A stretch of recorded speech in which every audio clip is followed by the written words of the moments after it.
오늘 이 8절부터 20절에 있는 말씀은 3차 선교 여행에서 거의 마지막 부분에 해당하는 부분이에요. 특별히 에베소 교회에서 일어난 그런 사건, 그리고 그 에베소에서 얼마나 큰 부흥이 있었는지를 기록하고 있는 말씀입니다. 보통 바울은 보통 초대교회의 그 설교자들은 유대인들의 회당에 가서 하나님의 말씀을 전했어요. 왜냐하면 그 당시에는 이 유대교와 기독교가 큰 어떤 구별점이 있는 것처럼 보이지 않았고, 특별히 유대인들에게 이 말씀을 전해야 된다고 하는 사명이 그들에게 있었던 거죠. 그리고 이렇게 말씀을 전하는 이 사람들이 누군가가 이게 강의를 하는 거고, 또 누군가가 그걸 들을 수 있는 그런 곳이 대부분 유대인들이 모여 있는 회당에서 시작한 거죠. 그래서 에베소 교회에서도 특별히 바울은 그 회당에 들어가서 석 달 동안 담대히 하나님의 나라에 관하여 강론하며 권면했다, 이렇게 얘기합니다. 우리가 착각하는 거는 예수님은 하나님의 나라에 대해서 이 강론하셨고, 바울은 하나님의 나라보다는 예수님에 대해서 전했다, 이렇게 착각하는데, 사실은 바울의 메시지나 예수님의 메시지가 둘 다 하나님의 나라라고 하는 이 주제에 있다고 하는 겁니다. 하나님의 나라라는 것이 왜 중요하냐면, 우리가 보통 이 복음이라는 것이 개인의 구원에 머물러 있다는 거예요. 그래서 내가 어떻게 하나님의 자녀가 되고, 또 내가 어떻게 하면 구원받을 수 있을까? 그래서 대부분이 나라고 하는 이 개인의 구원에 대해서 이야기를 했는데, 사실은 성경에 있는 모든 주제는요, 개인의 구원을 넘어서 바로 하나님의 나라라고 하는 이 공동체에 대한 이야기를 하고 있다는 거예요. 그래서 우리가 가지고 있는 믿음이라는 것은 개인을 넘어서 공동체를 향해서, 그리고 이 땅에서 하나님의 나라라고 하는 하나님의 통치를 어떻게 이루고 살 것인가, 이것이 사실은 우리의 신앙의 목적이고 목표가 될 수밖에 없다라고 이야기하는 겁니다. 예수님은 하나님의 나라라고 하는 것이 이미 이 땅에 시작됐다라고 하시는 거고, 그래서 회개하라 천국이 가까이 왔느니라라고 했을 때, 그 가까이 온 이 천국이 뭐냐면 바로 예수님 그 자신을 가리키고 있는 겁니다. 우리가 보통 나라라고 하는 것은 세 가지가 충족돼야 되는데, 첫 번째는 공간이고, 두 번째는 그 공간을 통치하는 법이고, 그리고 세 번째가 그 통치의 주체, 그 나라의 주체가 있어야 되는 거죠. 대한민국의 헌법이라고 하는 법이 있고, 그리고 한반도와 그 모든 도서를 포함하는 공간이라고 하는 것이 있어서, 대한민국이라고 하는 국민이 주체가 되어서 있는 것이 바로 대한민국 나라라고 할 수 있습니다. 마찬가지로 하나님의 나라라고 하는 것은 그 공간이라고 하는 것이 가나안 땅이라고 하는, 또는 성전, 성막이라고 하는 공간에서 이제는 예수님이 죽으시고 부활하심으로 말미암아 우리의 몸이 성전이 됐어요. 그래서 하나님의 통치가 어디서 이루어지냐면 우리의 몸에서 이루어지는 거죠. 그리고 하나님이 다스리는 통치의 법은 사랑의 법이에요. 그래서 시작도 그리고 마침표도, 그러니까 알파와 오메가가 사랑에서부터 시작해서 사랑으로 마치는 법으로 살아가는 거죠. 그래서 우리가 새로운 법, 우리가 하나님 앞에 예수님으로부터 새롭게 받은 법은 하나님을 사랑하고 이웃을 사랑하라는 그 예법에서 예수님이 우리를 위해서 죽으셔서 사랑했던 것처럼 서로 사랑하라라고 하는 새로운 법을 우리에게 주셨어요. 그리고 그 새로운 법은 어떤 사람들에게 보여주는 법이 아니라 우리의 내면에 주시는 사랑의 법으로, 그래서 쓰여진 율법이 아니라 새겨진 그 말씀으로 우리가 살 수 있도록 그렇게 만드셨다고 말씀하는 거죠. 그리고 세 번째, 하나님의 나라의 주체는 바로 하나님이 되신 거죠. 그러니까 예수님이 이 땅에 오심으로 말미암아 하나님의 나라가 시작된 거예요. 그러면 이 바울에게도 예수님을 전하는 그 모든 목적이 뭐냐면 하나님의 나라에 대해서 강론하고 권면했다, 이렇게 얘기하고 있습니다. 그러니까 우리가 가지고 있는 믿음이라고 하는 내용은 자신의 가서 하나님 앞에서 구원받는 이 역사를 넘어서 하나님의 통치를 이루시는 거고, 그 통치 가운데 하나님의 능력이 나타나는 거고, 그래서 그 속에서 하나님의 그 안에서 살아가는 그 법을 살아가는 것이 하나님의 나라라고 하는 겁니다. 그런데 9절에 어떤 사람들은 마음이 굳어 이렇게 돼 있어요. 순종하지 않고. 그 마음이 굳는다라는 게 뭐냐면 이 강팍한 마음이라는 거예요. 근데 이 강팍한 마음이라는 게 어떤 거냐면 귀를 막는다는 뜻이에요.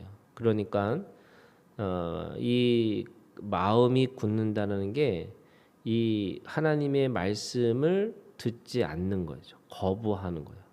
그리고 그 거부하다 보니까 그 말씀에 순종하지 않고, 그래서 무리 앞에서 이 도를 비방했다라고 하는 거죠. 하나님의 나라를 전하는 그 하나님의 말씀을 듣고도 오히려 그것을 비방하고 있는 거죠.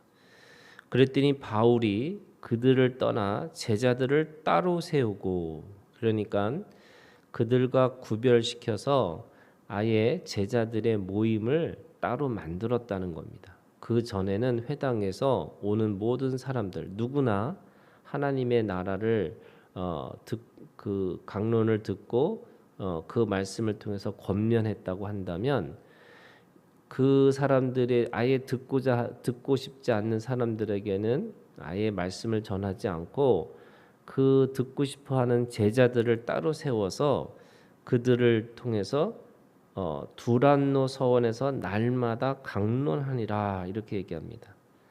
이 두란노라는 말은 티라누스라는 말인데, 이 티라누스라는 말이 원래 독재자라는 뜻의 의미를 갖고 있어요. 그러니까 이 독재자라고 하는 이름을 가지고 있는 두란노라고 하는 사람의 서원, 이 서원이라는 것은 원어로 가니까 스콜라라는 뜻이 있거든요. 이 스콜라가 나중에 스쿨이라고 하는 학교가 되는 겁니다. 그러니까 이 두란노라고 하는 이름을 가지고 있는 그 사람의 그러니까 그 모임 또는 그 사람의 이름을 가지고 가르치던 어떤 헬라의 강단에서 다시 그들을 모아놓고 날마다 강론했다, 이렇게 이야기하는 겁니다. 사람들마다 이 두란노라고 하는 이름을 가지고 있는 이 사람이 도대체 누굴까? 여러 가지 이야기를 해요. 어떤 사람들은 이 두란노라는 사람은 이미 죽은 사람이 아닐까. 그러니까 예수님도 오시기도 전에 이 철학을 가르치던 사람인데 그 두란노라고 하는 이름을 두고서 그 학교가 세워진 것이 아닌가, 이렇게 생각하는 사람도 있고요.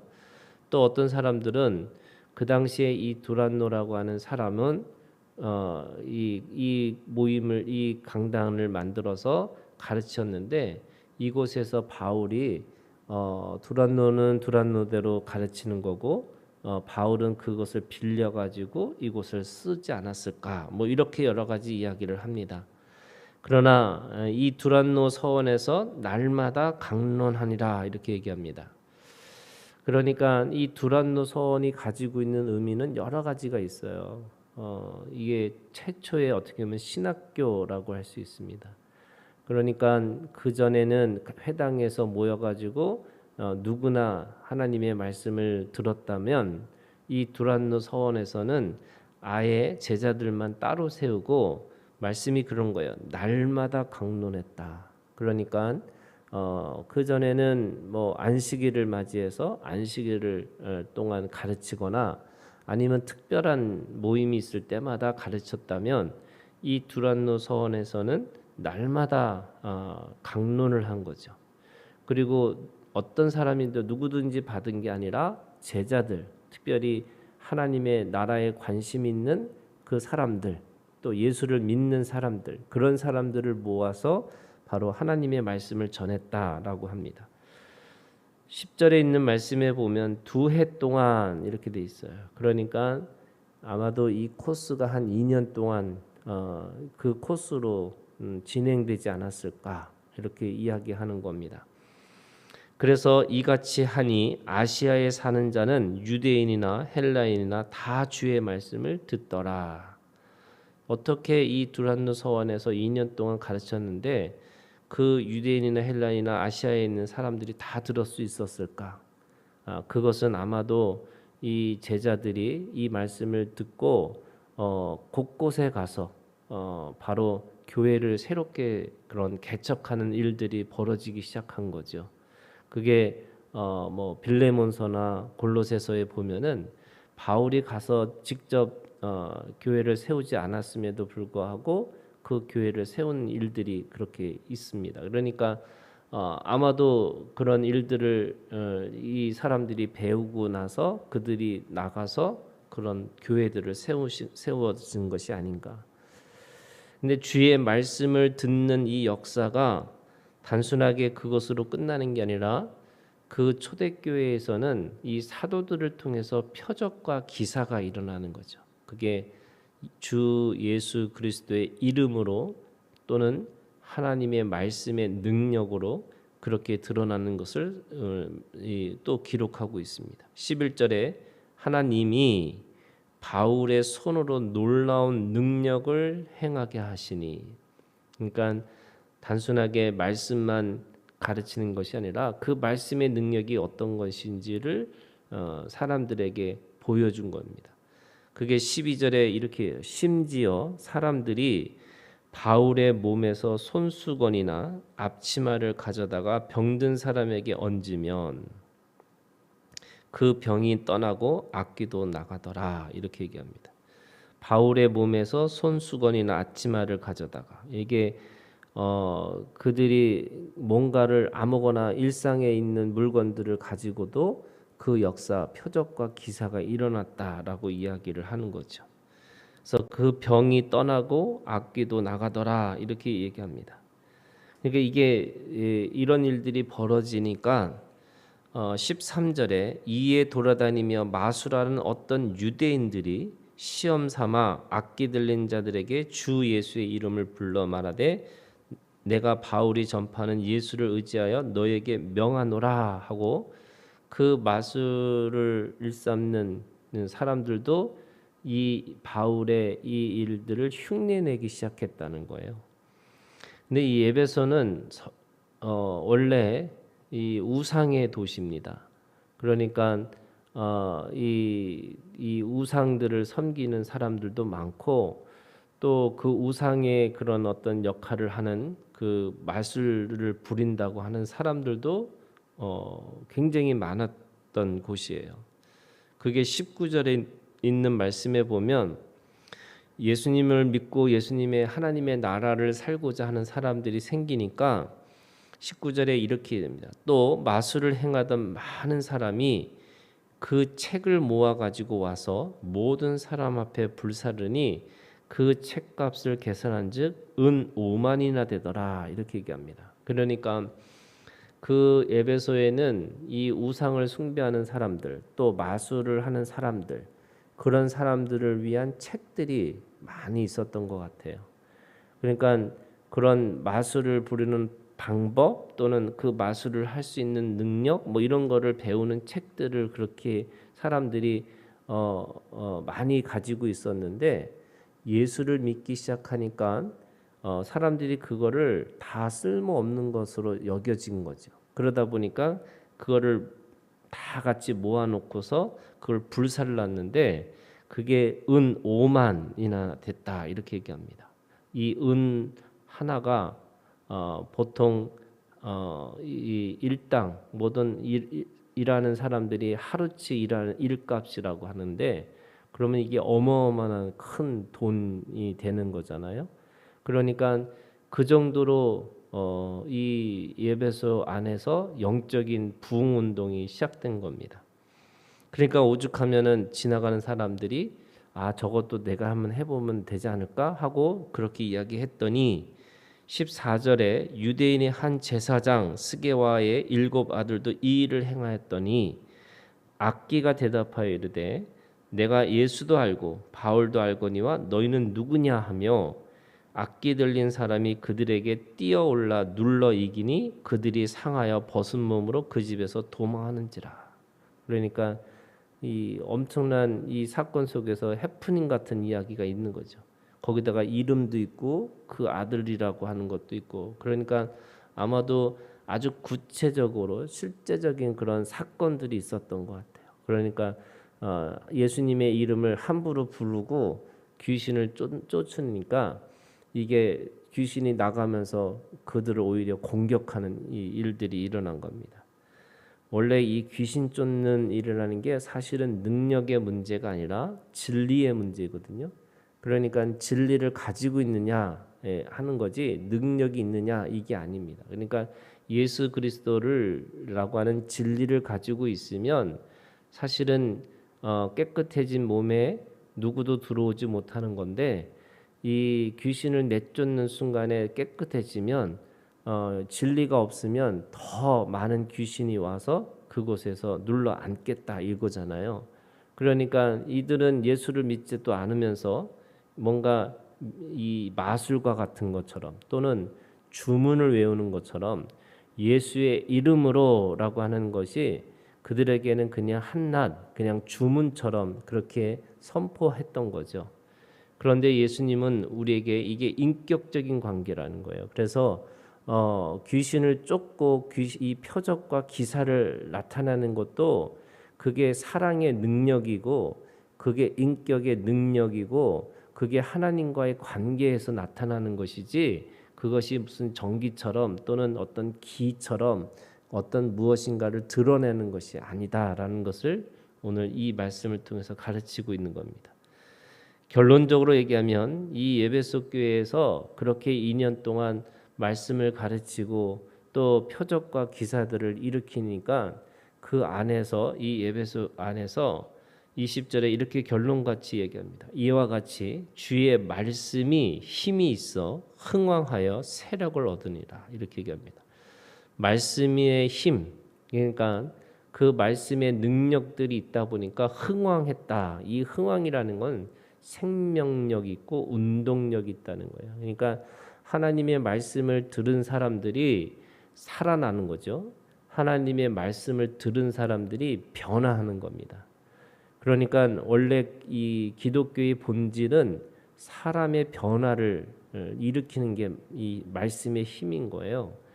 그러면 그 사람의 변화가 어떻게 나타나느냐? 사실은 표적과 기사가 아니고요.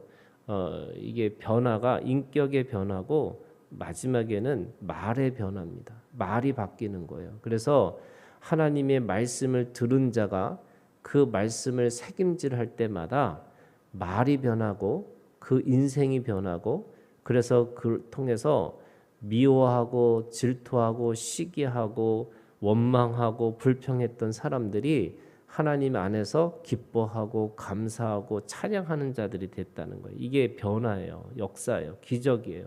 그러니까 뭔가 이게 병든 사람이 벌떡벌떡 일어난 이게 기적이 아니고 사람이 죄를 묵상했던 사람들이 하나님의 나라를 묵상하기 시작하고 그 하나님의 나라를 묵상하다 보니까 이 사람들이 사랑하는 사람들이 되고 인격의 변화가 나타나고 그리고 말이 변한 거죠. 그게 말씀이 힘이 있어 흥왕하여라는 이 흥왕이 결국 변화를 일으킨 거죠. 그 변화를 통해서 세력을 얻으니라 이렇게 돼요. 이게 세력이라는 게 이 변화가 뭔가 사람들로 하여금 그 말이 변하기 시작하니까 그 가지고 있는 것들이 개혁되기 시작하는 거죠.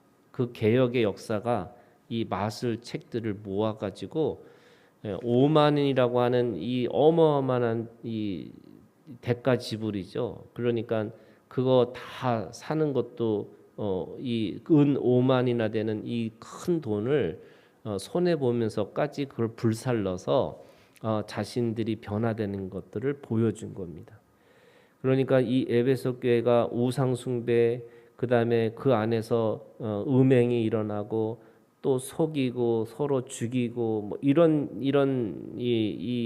그런 도시였다면 이 바울의 역사를 통해서 하나님의 말씀의 능력이 나타나니까 어떻게 보면 도덕적이고 윤리적이고 그러면서 사람들의 변화가 이 사회를 변화시키는 역사들이 일어났다는 거예요. 그게 바로 말씀이 힘이 있어 흥왕하여 세력을 얻으니라 이렇게 말씀하고 있습니다.